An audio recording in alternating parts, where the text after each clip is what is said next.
Hey, what's going on? You know who it is. You know what it is. All right, you guys, peep game. So, Hasim Rahman released the footage of a sparring session with him and Jake Paul. And I got to tell you, um, you can make t-shirts out of just that 11 seconds of footage. I mean, Jake Paul, as soon as he briefly felt a real punch coming toward him, he took off running.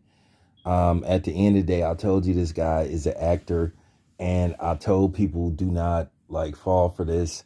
But this just goes to show you, like I said, what many people believed about Jake Paul in the first place, that he's really playing boxing and he shouldn't be labeled as a professional boxer. If he wants to be called a celebrity boxer, hey, I'm okay with that. But at the end of the day, Hasim Rahman did his mock. I like how they have a mock draft. Well, he did basically a mock win, and he came in at 206 pounds, which for most professional fights at a weigh-in, they will give you at least a couple of hours to lose the weight. So if he would have been able to lose one more pound, they still should have been able to have a fight. At the end of the day, Jake Paul's fans can make excuses all they want, but Jake Paul, like I said, had no intentions on going through with this fight. He was going to cancel this fight regardless. Jake Paul was going to get hurt in this fight, and he was going to get beat up bad.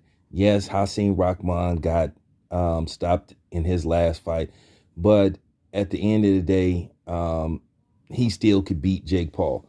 And looking at this sparring footage, the way Jake Paul took off running, because and according to Hasim Rahman, he wasn't even allowed to use both hands. And Jake Paul just and then basically, as you can see, Hasim Rahman was holding back on his punches, and Jake Paul just briefly felt the wind of that punch, and he started running. I mean, he's look at the picture. He's literally going forward. Like, is he boxing or is he playing running back?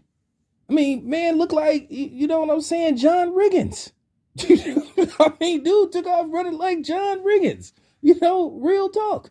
So, I mean, this goes to tell people, like, at the end of the day, he's not trying to fight a real fighter. I told you what his plan was: to keep this charade going for a couple of years, try to sell these BS fights to the public, to naive people who really believe that he can beat an actual bona fide solidified boxer, and then set up a big fight, get a big payday, get his ass beat, and then just, you know what I'm saying, drive off into the sunset or walk off into the sunset.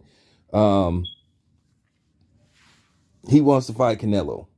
So like I said, he was going to try to stretch this out for 2 more years. Now he's talking about going back to fighting people like KSI, but he's still going to be selective in who he picks. At the end of the day, the legitimacy of Jake Paul's fights, on a scale of 1 to 10, you got to say maybe, depending on who he picks, maybe a 6. And I'm just keeping it 100. I said this about him. He's not going to go fight nobody like Arthur Beterbiev. If he's not going to fight, I don't even think at this point he might not even be Julio Cesar Chavez Jr.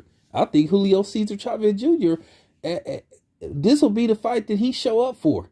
He still should be able to beat Jake Paul's ass, because at the end of the day, Jake Paul, like I said, it's a gimmick, and it almost was fooling people. It never fooled me because I knew what he was doing. And at the end of the day, this fight got canceled for a lot of reasons. I heard the ticket sales were terrible.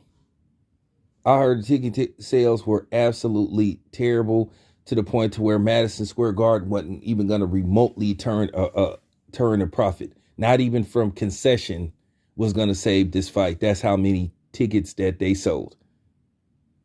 It was that bad.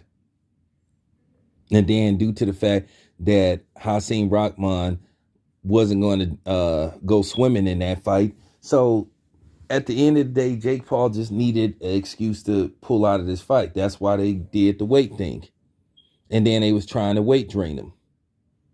Don't give me this stuff about contracts and all this kind of stuff. The commission would have let him fight at 205. That already was put in writing. They didn't even feel he was healthy enough to make 200. And then also they had stipulations where, okay, if he didn't make a certain amount of weight in time of the weigh-in, they could fine him. So he was on pace of making the weight. Now keep in mind, he did take a couple of days off, after the fight got canceled, but he just showing you he could have made weight the 205 if worse came to worse. And then keep in mind, they supposed it had in the contract where they could fine him for every pound that he was over, to the point to where he would have only ended up making $5,000. And Hasim Rahman was willing to do that. So like I said before, you guys can try to talk around this all you want, but people that follow boxing know the real. I did my research. This is not a dude that just sitting up talking out the side of his neck. You guys keep forgetting I cover boxing. You guys keep forgetting that I'm a media member. Okay? I get credentialed for fights all the time. So I know what's going on. But yeah, like I said, Jake Paul, this is why people call him Fake Paul, because he tried to pull some fake shit with Rahman. That's just basically what happened. And Rahman wasn't going for it. He wasn't going for none of Jake Paul's bully tactics and weight draining tactics. This was just a tactical thing with Jake Paul. And then now that footage came out and how terrible Jake Paul looked, just in those 11 seconds. This picture right here, if anybody want to take this picture and go take it to a print shop, get some t-shirts made, go ahead. And it's kind of funny, man. Dude literally ran. I mean, he looked like a bigger version of Charlie Zolanoff, to be Charlie Z. He should have just called a timeout, like how Charlie Z used to do when he'd be getting his ass beat, having them fake on walk up boxing matches, and when he start getting his ass whooped, he'd be called a timeout. That's what Jake Paul looked like. He was on the verge of doing. He looked like a bigger version of Charlie Z. Anyway, this your boy Tail Biz. I'm out.